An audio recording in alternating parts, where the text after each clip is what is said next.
Okay, number 16.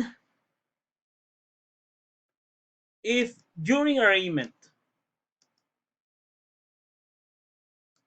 the accused refused to enter his plea or make a conditional plea, what plea shall be entered for him or her? No?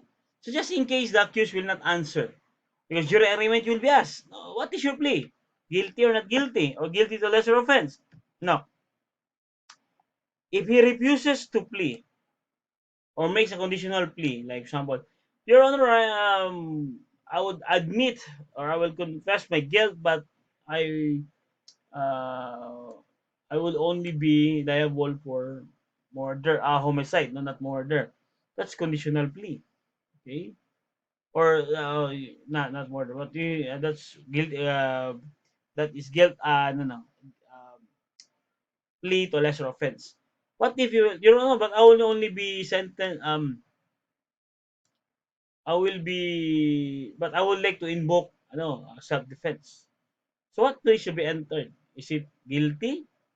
Letter B, unconditional plea. C, conditional plea or not guilty. So it is not guilty. Okay? If the accused refuses to plea or makes a conditional plea, then the not guilty plea should be entered for him. I think that is in Rule 116, Section 1, no? Paragraph 3. When the accused refuses to plead or makes a conditional plea, a not guilty plea shall be entered for him. And that is in Rule 116, Section 1 of the Rules of Court. Okay? 17. A law that increases the penalty than the law of the same crime when it was committed. So, in-increase yung penalty after the crime was committed.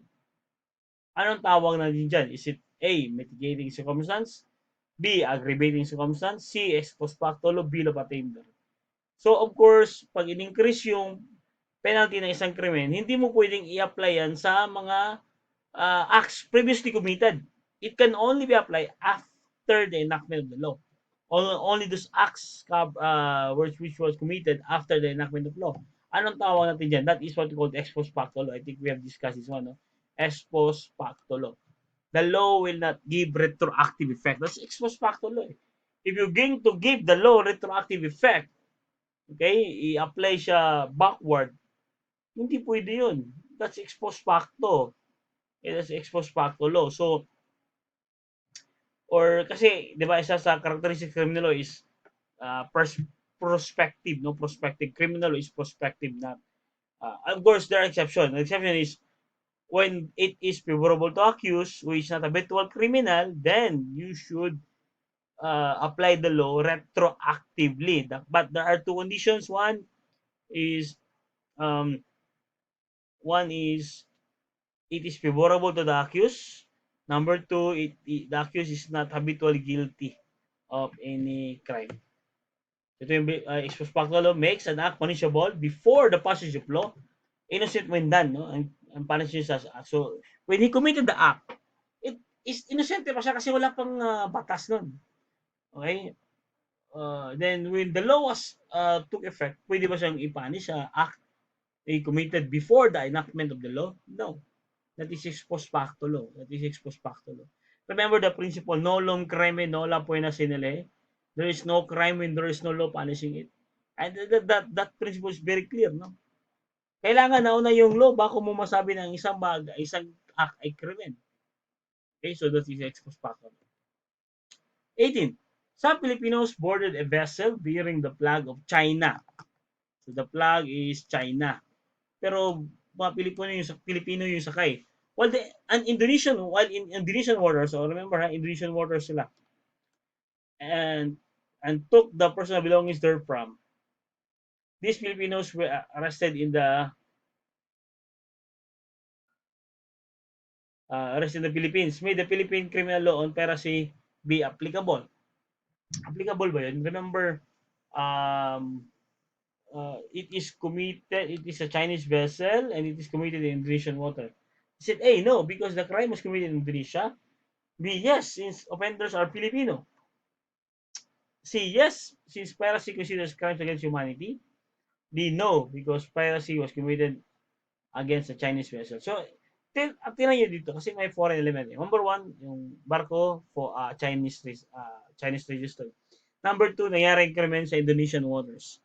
Number three, ang involved sa pagnanakaw ay mga Pilipino mismo. So, at kinasuhan sila ng piracy. Are they criminal in the Philippines? Actually, the answer is no. Because the piracy was committed against a Chinese vessel. It is not registered in the Philippines. It is not registered in the Philippines. It is a Chinese vessel.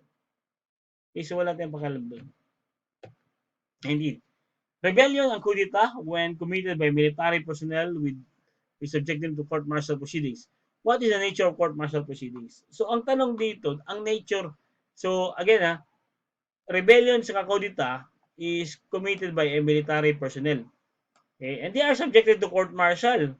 Kasi iba yung iba yung pag court-martial kasi natanggalin ka sa serbisyo, no? So, tanggalin ka sa serbisyo. So, anong nature ng court-martial? Is it administrative? Is it civil? Or is it criminal? Or is it sui generis? Alam niyo ang sagot dyan?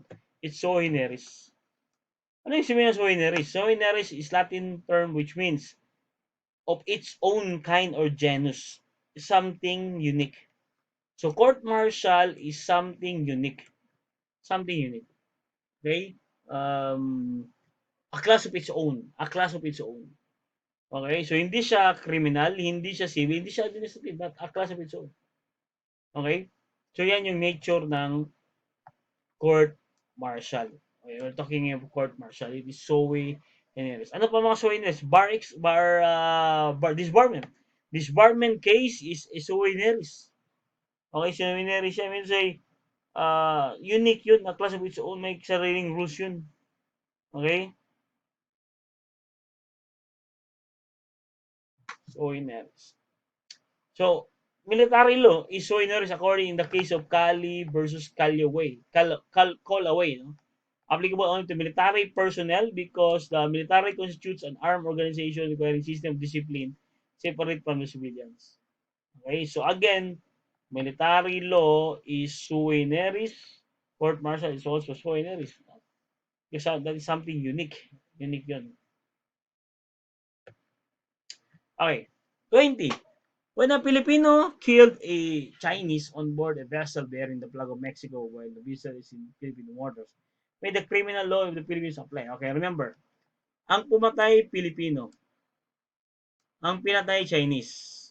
Pilipino ang pumatay, Chinese ang pinatay.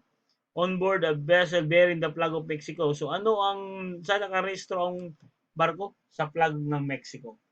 While the vessel in Philippine waters, ito kasi yung vessel nasa Philippine waters. Okay? May the criminal law of the Philippines apply. Okay, yung pumatay, Pilipino, yung pinatay Chinese. Buti nga sa kanila. Hindi naman. That's joke. Pero remember, yung barko, ang flag niya, Mexico. Pero nangyari ang krimen sa loob ng Philippine waters. Is our criminal law applicable in this case? So is it A? Yes. The Philippine criminal law is applicable. Okay. B, yes. Since the offender is a Filipino, yes, kasi Filipino offender eh. No, since the crime was committed on board a vessel of Mexican vessel. No. So no, because Philippine criminal law is not applicable. Actually, ang sagot dito is yung yes. Criminal law is applicable. Bakit applicable, sir? I-flag of Mexico. Okay. Remember the English rule and the French rule. Okay, tingnan nyo yung English rule at French rule. Okay, etong rule na to, itong French rule na palagi lumalabas sa board exam, French rule at saka yung English rule, yan. These are rules over, okay. Ito, i-apply natin yan kung ang isang krimen nangyari sa isang foreign merchant vessel. Foreign commercial vessel. Okay. Anong nakalagay sa French rule? French rule states the crimes are not punishable, not triable in the Philippines. Not triable in the Philippines. Okay, ito ano yung sabihin niya, sir? Okay. Just imagine, may isang foreign vessel, foreign merchant vessel, nakadaong sa Pilipinas. Okay, nakadaong sa Pilipinas. Ang manayaring krimen sa loob ng barko. Sabi ng French rule, triable, hindi triable yun kasi nasa loob ng barko eh. Okay, hindi triable yun. Okay? Unless, ang exception naman ng French rule, it affects a peace and security of the territory or safety of the state is in danger. Kung yung krimen niya, example, may barko nakadaong, tapos meron pa lang dalang explosives, may dalang bomba, nahuli yan ng Coast Guard na may dalang bomba, liable ba yung tao nandun? Yes. Because under pressure, not triable, pero triable siya if it affects our peace and security. So, triable yan. Now, ano naman ang English rule? English rule state that such crime are triable. Ito naman yung opposite ng pressure kasi triable eh. In the country which in a country, no, triable sa Pilipinas. Unless it merely affects within which the vessel or refers to internal management. Okay, ganito. Ang sabi ng French rule, tribal nga, tribal yan sa Pilipinas. Okay, tribal yan sa Pilipinas. Okay, so, ayan, tribal. So, kung may isang barko nakadaong sa Pilipinas, may pinatay sa loob ng barko, tribal yan sa Pilipinas. Yan yung English rule. Ang exception yan, if internal management. What if sinuntok ng crew ang kapitan? Sinuntok ng crew ang kapitan? That's, ano yan, that's violation no, sa navigation. That is internal management lang yan. So, is it triable na Philippines? The answer is no. Because exception, hindi mo dapat i-try yan kasi English rule. By the way, Philippines follow the what we call English rule. We follow English rule. We say it is triable. It is triable. Other crimes committed inside the foreign, ito, tingnan nyo ha, nasa bug na ito ni Gabo. Pag ang krimen naman nangyari sa foreign merchant, foreign warship vessel, and yung foreign warship vessel na yun, nasa Pilipinas, okay, it is not triable in the Philippines. Hindi siya triable sa Pilipinas. Okay? Kasi ito yung warship doctrine, warship rule, no? So, hindi pwede. Now, if we're going to go back sa tanong natin kanina. Again, no? Filipino yung pumatay sa isang Chinese, yung flag ay Mexico, pero nasa Philippine waters. So, we will follow English rule. Triable ba yan sa Pilipinas? Eh, pagpatay yung krimen eh. Yes. Because our Philippine law is applicable in that scenario. Okay? Ito. I will just take up this one for our next session. Thank you. That will be all.